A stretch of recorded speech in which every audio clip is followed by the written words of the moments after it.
श्राद्ध पिंडदान तो वही कर सकता है जो मुंडन कराएगा।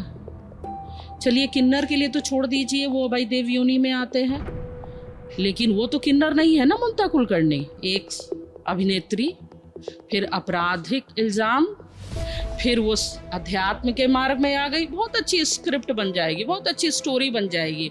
और शायद कोई डायरेक्टर कहेगा कि ममता जी ही अगर एक्टिंग करे तो कितनी अच्छी बात है, ममता कुलकर्णी ही एक्टिंग कर ले, कोई पढ़ाई नहीं करो, डायरेक्ट नौकरी मिल गई। हाँ, तो उन्हें नौकरी डायरेक्ट, उन्हें पदवी मिल गई। तो अरे कम से कम मिल गई है तो अब तो कुछ कर लें। कहा जाता है कलाकार कभी अपना स्वभाव थोड़ी न छोड़ेगा, तो वो तो अभी भी एक्टिंग कर रही होंगी।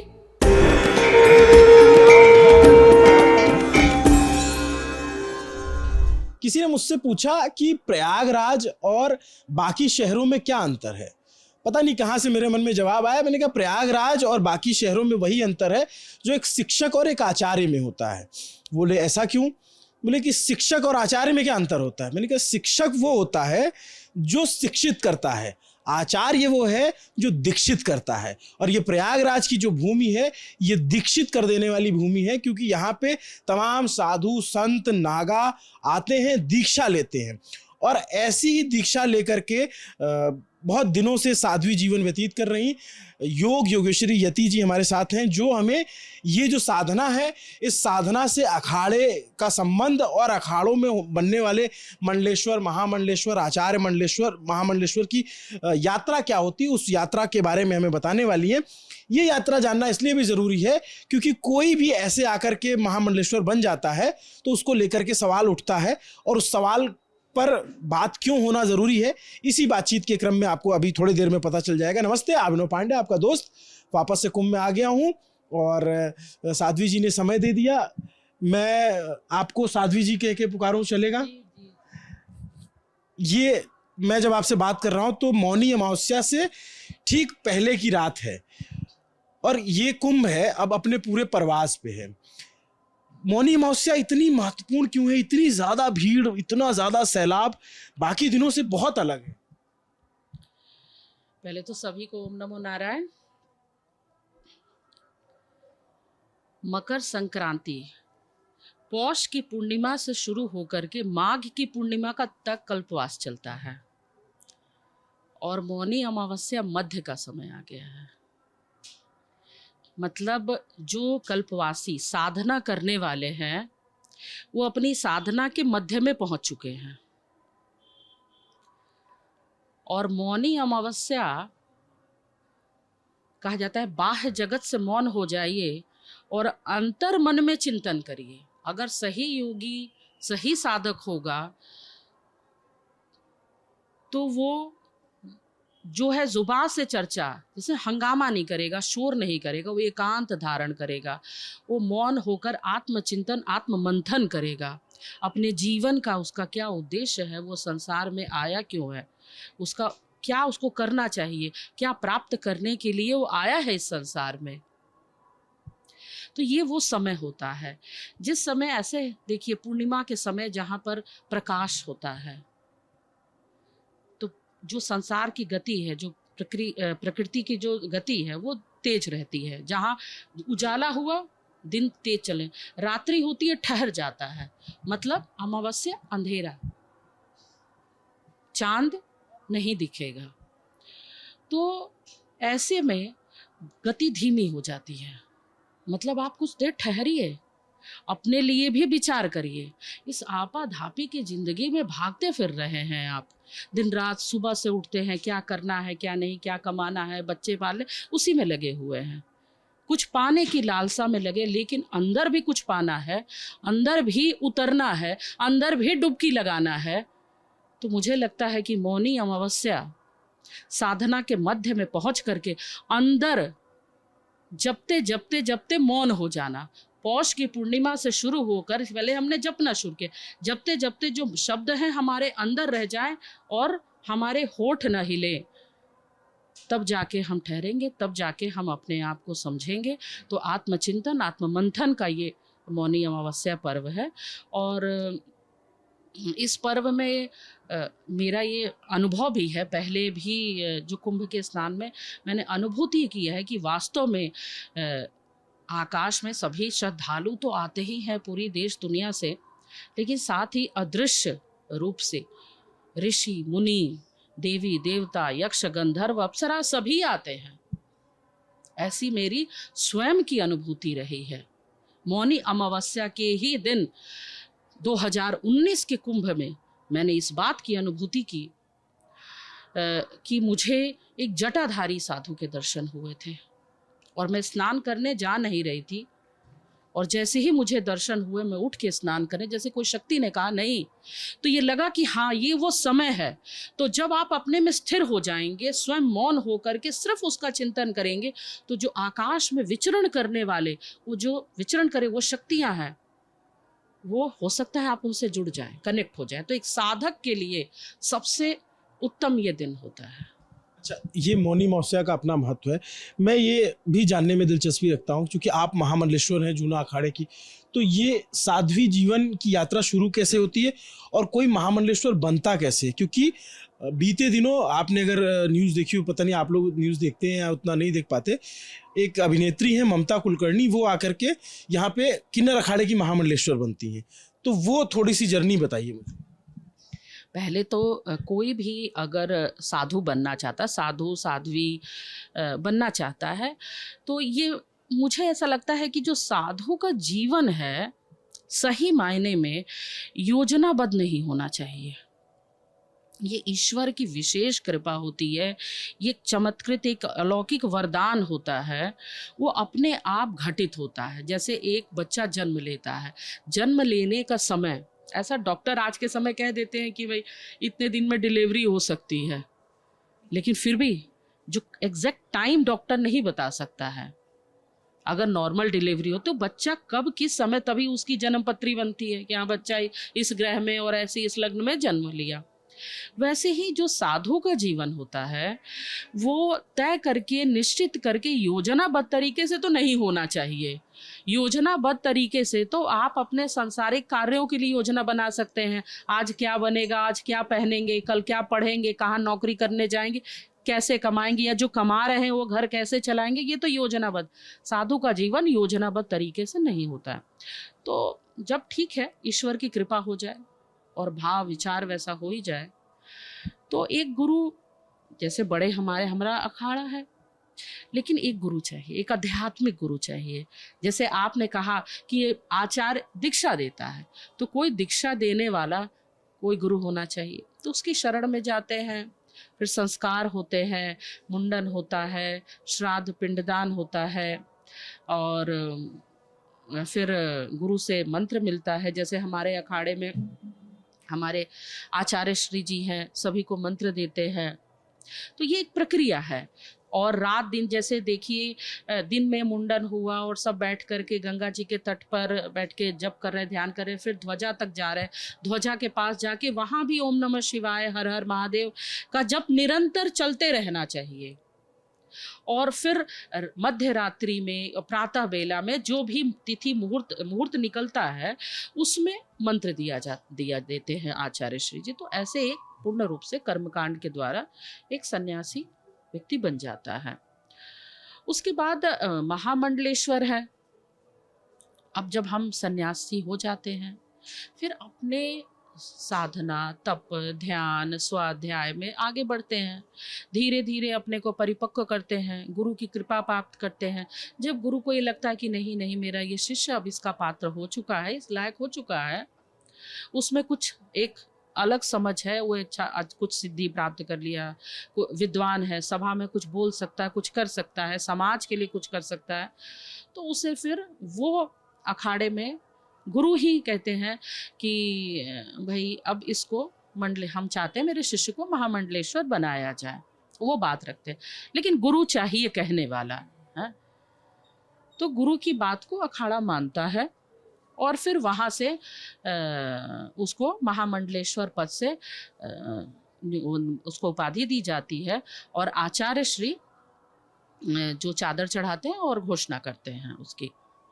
अब रही बात, आपने जो बात पूछी कि ममता कुलकर्णी, तो ममता कुलकर्णी जो है वो एक अभिनेत्री रही हैं, शायद थोड़ा बहुत फिल्में की हैं, और फिल्में करने के बाद उन पर आपराधिक कुछ जो है इल्ज़ाम भी लगे। फिर वो देश दुनिया से बाहर भी, देश से बाहर भी चली गई, छुपी रही, और एक तरह से गुमनामी जैसा उनका जीवन था। फिर अचानक वो प्रकट होती हैं, और ये महाकुंभ जिस पर पूरी देश और दुनिया की दृष्टि है, पल पल की खबरें पूरी दुनिया में जा रही हैं। तो मुझे ऐसा लगता है कि एक कलाकार के लिए उन्होंने सोचा कि ऐसे लोग भूल चुके हैं मुझे, तो मुझे लोग फिर से एक बार जानने लगेंगे, पहचानने लगेंगे। और जो भी वो किन्नर अखाड़े में गई, उन्होंने कहा कि उन्होंने सन्यास ले लिया, किन्नर अखाड़े ने उनको सन्यास दिया। ठीक है, अच्छी बात है, हो सकता है एकांत में रह करके, अपने मातृभूमि से दूर रहकर, अलग थलग रह के उनके मन में ये भाव आ गया होगा। हो सकता है प्रायश्चित का भाव आ गया हो, अंदर से कुछ आत्ममंथन चिंतन किया होगा। अच्छी बात है, उन्होंने ऐसा सोचा। लेकिन उन्होंने कहा कि, सबने कहा कि उन्होंने अपना श्राद्ध पिंडदान सब कर लिया। तो मैं बस एक ही बात पूछना चाह रही हूँ कि श्राद्ध पिंडदान तो वही कर सकता है जो मुंडन कराएगा। चलिए किन्नर के लिए तो छोड़ दीजिए, वो भाई देव योनि में आते हैं, लेकिन वो तो किन्नर नहीं है ना ममता कुलकर्णी, तो उन्हें तो मुंडन कराना चाहिए था ना। श्राद्ध पिंडदान बिना मुंडन कराए संभव कैसे है? ऐसे नहीं होता है, ऐसा बिल्कुल नहीं होता है।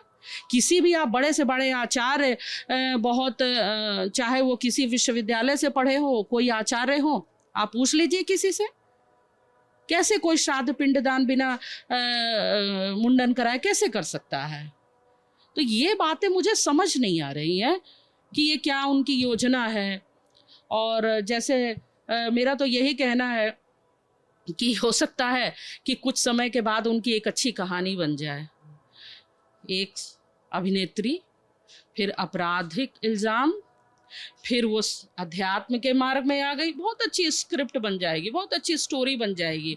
और शायद कोई डायरेक्टर कहेगा कि ममता जी ही अगर एक्टिंग करे तो कितनी अच्छी बात है, ममता कुलकर्णी ही एक्टिंग कर लें, क्योंकि कलाकार भी हैं। ऐसे में उनकी पिक्चर भी हिट हो जाएगी, लोग देखने भी चले जाएंगे। हाँ भी देखे तो क्या उनके जीवन का। और फिर उसके बाद वो कहेंगी मैं तो ठीक है, मैं तो साधु हूँ, लेकिन मैंने, ऐसा तो है नहीं कि मैंने कसम खाई है कि मैं एक्टिंग नहीं कर सकती हूँ। तो एक्टिंग करने लग जाएं और भी फिल्में करने लग जाएं, तो इस पर उन्हें विचार करना पड़ेगा। लेकिन किन्नर अखाड़े की जो लोग हैं उन्होंने कहा कि हमने अनुमति दे रखी, वो फिल्में बना सकती हैं, वो अभिनय कर सकती हैं। तो अब बचा ही क्या?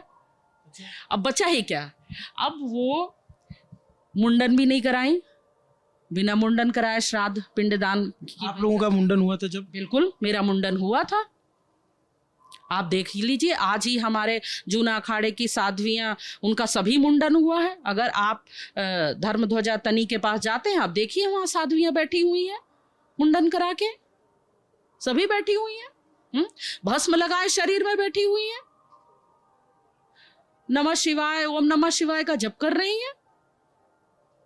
उन्होंने कहाँ वो बैठी, कहाँ उनका मुंडन हुआ कि उन्होंने ये इस मार्ग को चुना क्यों? उन्होंने इस मार्ग को चुना कि भाई अपने मन की शांति के लिए। हो सकता है उनको लगा हो कि जीवन में कुछ उनसे गलती हो गई हो, तो अगर अध्यात्म मार्ग में आ गई हैं तो उन्हें लाइमलाइट में न रहते हुए एक अपनी साधना करनी चाहिए। चलिए ठीक है, बिना ही पढ़े ही, बिना ही इंटरव्यू दिए ही नौकरी मिल गई, जैसे नहीं किसी को होता है अप्रोच से, बिना पढ़े ही, हाँ? कोई पढ़ाई नहीं करो, डायरेक्ट नौकरी मिल गई, हाँ? तो उन्हें नौकरी डायरेक्ट, उन्हें पदवी मिल गई। तो अरे कम से कम मिल गई है तो अब तो कुछ कर लें, पहले जप कर लें, ध्यान कर लें, हाँ? कुछ अच्छी ग्रंथ पढ़ लें, किताबें पढ़ लें, हाँ? कुछ नहीं तो उठे तो भारत के समस्त तीर्थों का ही दर्शन कर ले। कहीं पहाड़ में एकांत में बैठे, कहीं नदी के किनारे एकांत में बैठे। अरे 2, 4, 5 साल 10 साल तो साधना में बिताएं। क्या एक्टिंग करना ही जरूरी है? आप तो क्या हम माने कि अभी भी एक्टिंग कर ही रही हैं क्या? कहा जाता है कलाकार कभी अपना स्वभाव थोड़ी न छोड़ेगा, तो वो तो अभी भी एक्टिंग कर रही होंगी। मेरा तो यही कहना है। नहीं, जैसे आपने बताया कि आप जब हम वैसे बातचीत हुई तो आपने बहुत सालों पहले संन्यास लिया था, तकरीबन कितने साल पहले? मेरा पटाभिषेक हुआ है 2014 में, जब पूरा मेरा मुंडन हुआ था। और आपको महामंडलेश्वर बनने में कितना समय लगा?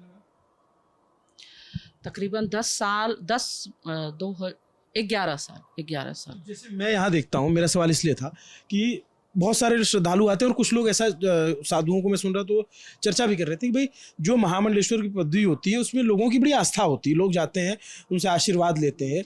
और आप जैसे बोली कि आपको 10 साल का वक्त लगा, लेकिन उन्होंने तो कोई साधना नहीं की, या फिर वो कह रही मैं पहले से ऐसे चिंतन में थी और अचानक आ गए। तो कई लोगों ने कहा कि ये लोगों की श्रद्धा से भी मजाक करना है या खिलवाड़ करना है। जी बिल्कुल, ये तो वही बात हो गई ना। आप कह रहे हैं एक तरफ हम सनातन धर्म की प्रतिष्ठा को हम बढ़ाने की बात कर रहे हैं, हम विश्व गुरु बनने की बात कर रहे हैं, हम थे, हैं और रहेंगे। लेकिन आप ये तो उपहास ही तो उड़वा रहे हैं। जो भी ये काम कर रहा है वो उपहास ही तो उड़वा रहा है ना।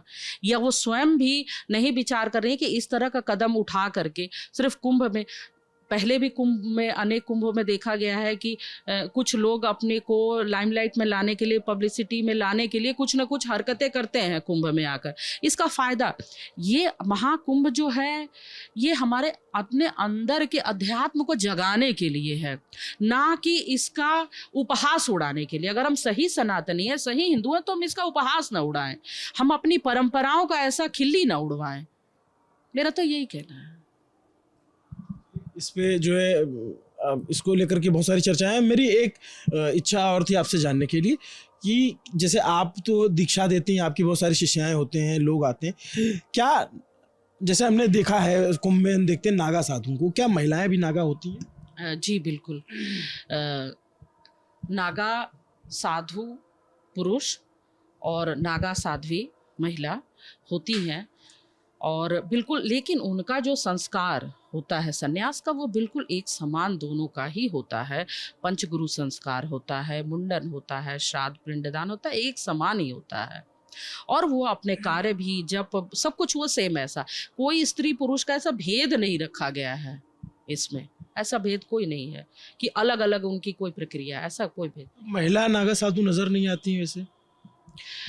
ऐसा है कि जिस तरीके से पुरुष, आप जो नागा साधुओं को देख रहे हैं, अनेक धूना चेतन किए हुए बैठे हैं, तो समाज में पुरुष के लिए तो थोड़ा मान्य है, लेकिन महिला उस प्रकार नहीं बैठ सकती है ना। महिला इस तरीके से स्वयं उस भाव में, उस स्थिति में नहीं बैठ सकती है। इसीलिए वस्त्र का तो आवरण होना चाहिए। लेकिन हमारे देखिए आप, सन्यासिनी अखाड़ा है हमारे जूना अखाड़ा में, लगभग 300 साढ़े 300 माताएं हैं, वो पूरा का पूरा वो नागा साध्वी हैं। हाँ, आप उस वहाँ जा करके देख सकते हैं वहाँ पर। जैसे नागा साधु में भी सारे साधु जो होते हैं नागा, वो भी मैं पहले भी बता चुका हूँ कि वो सब ऐसा नहीं होता कि सारे नागा साधु जैसे कहते हैं 4 लाख 5 लाख जो स्नान करते हुए आपको दिखते हैं, वो सामान्य दिनों में कुछ साधु होते हैं जो वस्त्र धारण करते हैं, जिनमें से उनमें जो दिगंबर होते हैं सिर्फ वही वस्त्र नहीं पहनते। जी जी, बस वही नहीं पहनते, बिल्कुल। जो दिगंबर, जो अपने आप को संकल्प ले लेते हैं कि हमें नहीं पहनना है, हाँ, तो वो नहीं पहनते और फिर वो चले जाते हैं हिमालय, कहीं कंदराओं में। समाज में थोड़ा एक दृष्टि का पर्दा होना चाहिए, एक लज्जा है, तो इसीलिए लोग कुंभ में तो एक ऐसा पर्व है कि ठीक है, उसको शिव का रूप देख करके सब प्रणाम करते हैं।